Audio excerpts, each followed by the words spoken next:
Nosotros nos metemos en el tema principal en la media mañana que tiene que ver con el niño emperador o el niño rey también, como se lo denomina. Estos niños que son sumamente demandantes y que hasta en ocasiones llegan a maltratar hasta sus propios padres. Estamos nosotros con Marina Berdoni, ella es psicóloga, pero nos va a dar un poco más de ayuda y a entender, ¿no? El porqué de esta situación. ¿Cómo estás, Marina? Buenos días a todos. El porqué de esta situación, de estos niños. Y el porqué está en la casa.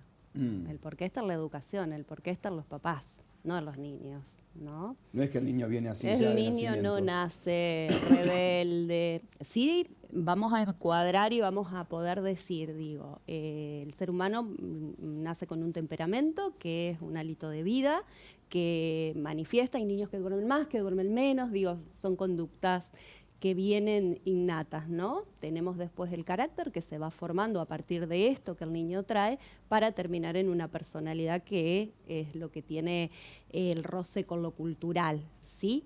Igualmente, estas características son adquiridas en el seno de la familia, son a través de la función materna y paterna, y esto es indeclinable, ¿sí? Digo, un niño no es ni bueno ni malo, ni rebelde, ni emperador, fuera de lo que el contexto le pudo brindar para que esto sí sea, digo, Claro, lo es porque alguien se lo permite. Lo es porque alguien se lo permite y lo es porque alguien lo puede pensar así y lo es porque alguien le da las condiciones para que esto sea, ¿sí? Y esto es en la casa y quien cumpla de estos roles paternos y maternos, ¿no? Digo,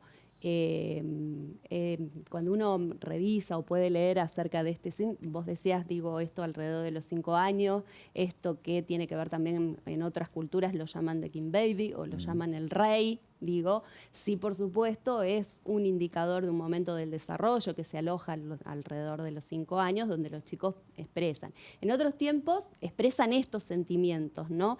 Desde una de las corrientes psicológicas se lo define, digo, respecto de que hay un sentimiento oceánico, son todos ellos, ¿sí? Pero justamente ahí viene la función paterna y materna de poder ir instalándolos en la cultura. ¿Sí? En la cultura estamos diciendo respecto de esto de poder tener una tolerancia respecto de lo cultural, del afuera, el adentro y el afuera, pensémoslo así, adentro de casa, afuera de casa. Hoy los niños se escolarizan muchísimo más temprano que en otros tiempos, por eso antes era a los 5 años, el preescolar era a los 5 años, Claro. ¿no? Ahora ya guardería de que tengan un año. Y 45 y días, antes. ¿no? Hay guarderías maternales que son antes. Entonces uno empieza a ver estas conductas antes. ¿Por qué decimos en estos lugares? Porque ahí es el común, ¿sí? Las reglas son para todos. Digo, dentro de la casa las reglas son para este niño solo. Las condiciones son para este niño solo, ¿sí? ¿Por lo general se da en hijos únicos? No necesariamente, no necesariamente. Digo, el hijo único puede tener mayores probabilidades de que esto suceda porque es único, es todo para él y depende, digamos, en el contexto que también este niño fue traído a este mundo. Cuando decimos el contexto, estamos diciendo desde que el deseo vino, desde que el lugar vino, digo. Pero no necesariamente. Esto tiene que ver con el límite, tiene que ver con el no. Estos niños, cuando uno busca la etiología, cuando llegan al consultorio, son papás que no dicen que no. Y el no es fundante de la subjetividad. Uno nace con la pulsión, ¿sí? De ir a un enchufe, de tocar, de querer, de buscar. Digo, es en relación a esta función y el no. No, esto no se puede, esto no es así, digo.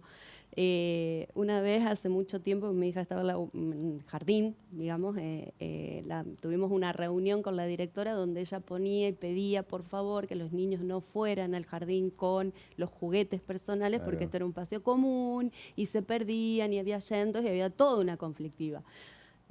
Al otro día voy a dejarla y coincido con una mamá diciéndolo, decile vos que no. Venía la nena con el juguete, decile vos que no, yo no puedo porque salí. Digo, sí, como argumentos tenemos un montón. Digo, la directora nos miramos, digamos, es decir, justamente ayer tuvimos la reunión.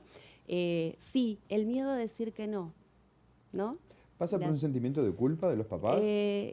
Cuando uno lee acerca del, porque ya hay un trastorno descripto respecto del niño emperador, digo, la vida de hoy nos ha llevado también a estar muchísimo más tiempo afuera, ¿no? Y esto surge y viene al consultorio a decir, no estoy durante tanto tiempo, y llegar a mi casa, tener que decirle a todo que no, y poner más límites, y poner el límite.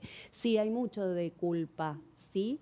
También respecto de esto, y tenemos que hacernos cargos también de respecto de las teorías, se pasó de un tiempo de mucha represión, era todo no, no, no, no, el no, lo trauma, lo frustra, le va a hacer una condición traumática a futuro. Nosotros, los que estamos entre los 40 y los 50, fuimos criados con el no. O sea, no. Y no era ¿por qué no? Era no.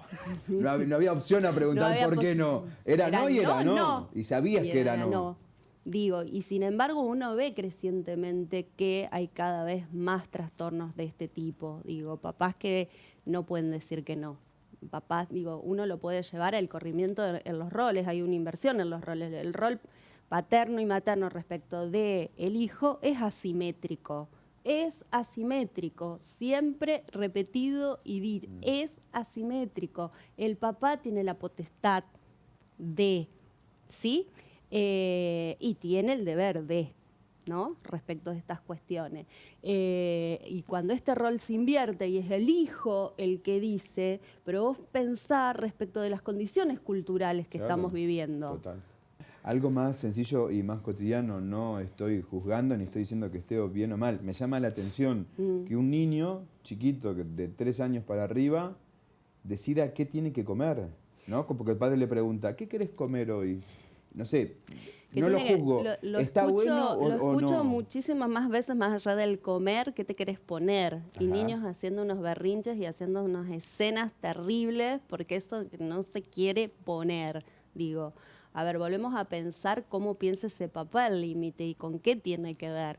Digo, uno lo postula respecto de esto. El papá es el que tiene la potestad, la relación es así. Que esto no quiere decir que yo lo reprima en todas las condiciones. Cuando yo pierdo la noción de quién tiene el poder de y el deber de, digo, y cuando digo poder, de poder decir no, ¿no? Porque es mi deber como mamá y en mi función acompañar a este ser que yo traje al mundo a insertarse en una sociedad, ¿sí? Cada mes, la otra vez también escuchaba un estudio que no se respetan los signos y los símbolos más allá de los patrios para manejar. Bueno. El rojo ya no es rojo, el amarillo ya no es amarillo, Digo, estas son las consecuencias reales. Un niño haciendo berrinches en orden de lo subjetivo. Digo. ¿Se puede negociar con el niño?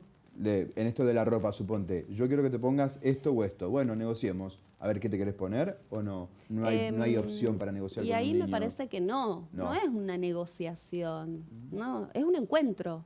¿No? Es un encuentro, digo, uno sabe hasta dónde poder permitirle y hasta dónde es operativo y hasta dónde no, ¿sí?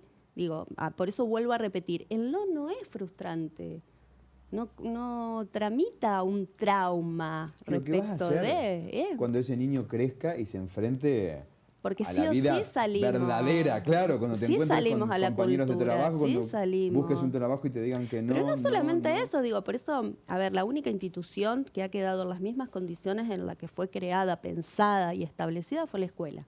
Por lo tanto, es porque hay tanta conflictiva en la escuela. Porque digo, es el primer límite real, concreto, establecido que un niño tiene, que un sujeto tiene. Claro. Digo, porque es ahí. ¿Los chicos separados tienen más tendencia a ser emperadores? ¿Niños emperadores? Los chicos... Por esto estoy pensando, digo, tienen la misma cosa en la casa del papá que en la casa de la mamá, se le repiten los juguetes, se le repiten las experiencias tal vez. Además, si me dan esto acá, ¿por qué no me dan esto allá? Tienen más variables, tienen más variables y a lo mejor desarrollan más tempranamente o con mucha más facilidad esto a ver, volvamos a lo mismo, digo, mamá y papá, aunque estén separados, son mamá y papá. Digo, y ese acuerdo entre mamá y papá no debe perderse nunca, porque tienen hijos y ese vínculo va a ser para toda la vida. Hola, mi nombre es José y me parece bárbaro la explicación de Marina. Lamentablemente por ahí no te acompañan los adultos como los abuelos, los tíos, etcétera. Me deja tranquilo el saber que le enseño a mi hija los valores. Por supuesto. Acá vamos a hacer condescendiente con los abuelos, porque la Y con los función, tíos. y con los tíos, la función de abuelos y tíos no es educar, no Total. es insertar, no Total. es transmitir, no es formar, como le querramos decir. Total. Digo, sí es cierto en la sociedad que estamos viviendo y volvemos a pensar respecto del contexto y de lo cultural, muchas veces se delega el cuidado, los abuelos te los encontrás haciendo los sucedáneos de papá y no es el rol. Total. No es el rol. Yo no le puedo pedir una abuela. Sí, desde cierto lugar, cuando desde los papás se ponen, sí, por supuesto, hay casos donde los abuelos corren el límite constantemente. Vos le dicen, bueno, no, o va y hace esto, digo. Pero no es la función de abuelo. Total. Porque ya fueron papás. Y la de los tíos tampoco, ¿eh? A mí me dejan de hinchar con el no. Yo cuando puedo, mi sobrino... Lo pasás. Sí, no. Hola, buen día. Para eso están los papás, lo que digo yo. Por eso vuelvo a pensar, se relaciona o se apareja el no con lo frustrante. Y en realidad es frustrante para el adulto tener Más que que para el niño. claro, más que Yo para el calculo. niño. Es para el adulto decir no. No y la consecuencia que este no va a traer, digo. Pero cuando este no está instalado desde el amor, digo, desde la paciencia, ¿sí? Desde el sostén permanente, ese niño no lo recepciona con dolor. Esto a modo que yo decía hoy de broma, un poco jugoso, cuando papá me decía que no cuando éramos chicos y era no, porque no. Hay que explicarle al niño el por qué no. Hay que explicarle al niño, depende del momento evolutivo en el cual esté. Hay un momento donde el no es no y es no. La importa. palabra hueca, digo, porque no tiene significancia en ese lugar. Él necesita y se necesita el límite de ese no. Hay otros momentos cuando van creciendo que sí uno lo puede tener aparejado. Hoy vivenciamos mucho, y digo, exceso de palabra. Te explico todo. Te digo todo. Y ahí es volverlos a instalar en un sitio que no es el que le corresponde respecto de la edad. Bueno, mira, hola, buen día. Yo estoy separada del papá de mis hijos y él le enseña cosas que no debería enseñarle a un nene de 3 años. Y con perdón a lo que dijo de los abuelos, hay muchos abuelos que se hacen cargo de los nietos. Sí. Mi nene, cuando llega a mi casa, se hace caca en la ropa, lo llevé al pediatra, dice que es normal porque dejó hace poco el pañal. Saludos de parte de Romina. Digo, bueno, ahí tenemos un conflicto respecto de los roles, ¿no? Digamos, ¿qué enseña el papá, qué enseña la mamá? Habría que analizar, digamos, respecto de esto, si sigue, digo, para poder pensar qué simbolismo tiene. Si Claro. hace poquito que dejó el pañal, digo, los niños manifiestan a través de síntomas, Total. ¿sí? Dolor de panza, enuresis, encopresis, digo, ¿qué le está pasando? Estos son signos, síntomas, son el moco del resfrío y atento a esto. Prestar atención, prestar atención. Coincido con lo dicho por la psicóloga, he ayudado como docente a algunas mamis que me preguntan ¿cómo hago con esto? Adriana Ramírez, docente de nivel inicial. Un pedestal a las docentes, ¿no? Que no tienen que hacerse cargo en absoluto de esto, me parece. Y es una de las funciones, digo, como esto va a la escuela, Claro. ¿sí? Esto va a la escuela y tienen y está en el aula, las docentes tienen que hacerse eco de estas cuestiones y poder acompañar a los niños y acompañar a las familias, ¿no? Marina, si hay alguna familia, alguna mamá o algún papá que está pasando por esta situación y quiere pedirte ayuda, ¿cómo, dónde te encuentran? Mi teléfono, Dale, digo, yo sí. lo digo, 156, 203, 188, y yo tengo el cónsul en calle Avenida Chorrarín, 889. Ahí le encuentran una grosa, Marina Bertoni. Como siempre, un placer tenerte. No, por favor. Muchísimas gracias. De esto hablamos hoy aquí en A Media Mañana, acerca de los niños emperadores, estos niños reyes que no aceptan un no por respuesta. Pausa cortita y enseguida continuamos con más. A Media Mañana, ya volvemos. Palpitar solo demuestra nuevamente que yo sí te puedo.